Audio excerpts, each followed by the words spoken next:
On the morning of December 26, 1900, a supply vessel called the Hesperus approached the Flannan Isles off the western coast of Scotland. The lighthouse on Island Moor was dark. No lamp burned, no flag flew, and no one came to meet the boat. 3 men had been stationed there: James Ducat, Thomas Marshall, Donald MacArthur, experienced keepers, men who knew the sea, who knew the rock, who knew what it meant to let the light go out. None of them were ever seen again. The Flannan Isles sit roughly 20 miles west of the Outer Hebrides, a cluster of small, wind-beaten rocks rising from the Atlantic. Island Moor is the largest, barely a quarter-mile across, treeless, merciless. The lighthouse had only been operational since December of 1899, barely a year old when the keepers vanished. Relief keeper Joseph Moore was the first man to step ashore. He would later file the official account of what he found, or rather, what he did not find. The entrance gate to the compound was closed. The door to the lighthouse itself was also closed. Moore called out. Nothing answered. Inside, the living quarters were orderly. The beds had been made. The dishes were clean. A meal had been partially prepared. A plate of cold, uneaten meat sat on the table beside an overturned chair. The clock on the wall had stopped. The last entry in the lighthouse log was dated December 15th, 1900, 11 days before Moore set foot on the island. 11 days. No light, no signal, no distress call, just silence, stretched across 11 days of North Atlantic winter. Moore went back to the Hesperus and reported what he had found. A search party returned with him. They combed every inch of Island Moor. They found no bodies, no blood, no signs of a struggle, no indication that anything violent had occurred inside the lighthouse at all. What they found outside was different.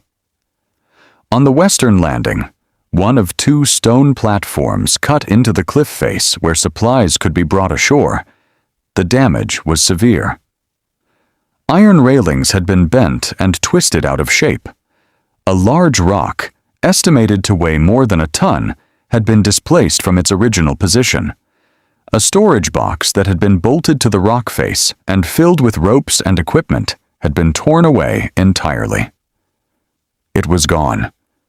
The damage suggested a wave of enormous force, a wave that had reached a height most sailors would have called impossible for that part of the cliff. The log entries told a story, partially. Thomas Marshall had written 3 entries in the days before the men disappeared. The first, dated December 12th, described a severe storm approaching from the northwest.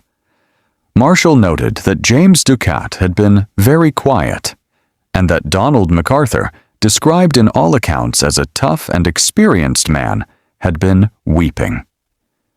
The second entry, dated December 13th, reported that the storm had continued and that all 3 men had been praying.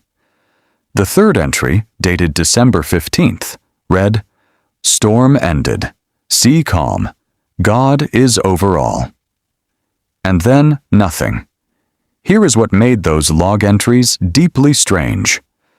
The Northern Lighthouse Board reviewed weather records from surrounding stations for the period in question. There is no record of a significant storm striking the Flannan Isles between December 12th and 15th. Ships in the surrounding waters reported calm conditions during those exact days. Whatever storm Marshall described, the one that reduced a hardened sailor to tears and drove 3 grown men to their knees in prayer, did not appear to exist. Superintendent Robert Muirhead conducted the official inquiry into the disappearance. He was thorough. He interviewed Moore and every member of the search party. He examined the log. He inspected the damage to the western landing. His conclusion, filed with the Northern Lighthouse Board in early 1901, was that the 3 men had been swept from the cliff by a rogue wave while performing maintenance on the storm equipment, a task they should not have all been doing simultaneously, against standard protocol. Muirhead's report noted that the oilskins of Ducat and Marshall had been retrieved from their pegs near the door. MacArthur's oilskins were still on his peg. This suggested, Muirhead wrote, that Ducat and Marshall had gone outside while MacArthur remained inside, and that something then caused MacArthur to rush out without stopping to dress for the weather. What that something was, Muirhead could not say. The rogue wave theory has remained the dominant explanation ever since. Rogue waves, waves of extraordinary height that appear with little warning, even in otherwise calm seas, are now recognized as a genuine meteorological phenomenon. In 2000, a study by the European Space Agency confirmed their existence using satellite data. In the North Atlantic, in winter, off an exposed rock face, a rogue wave capable of reaching the western landing's height is not impossible. Not impossible, but not confirmed either. Because there are things the rogue wave theory does not explain. It does not explain the overturned chair inside the lighthouse. If the men were outside when they were taken, who overturned the chair? It does not explain the uneaten meal. It does not explain the stopped clock. It does not explain why 3 experienced men, all of them aware of the dangers of the western landing, would have gone there together in conditions dangerous enough to produce the destruction that was found. And it does not explain the log entries, the storm that wasn't there, the weeping, the praying, the 3 men who had kept lights burning through some of the worst weather Scotland could produce.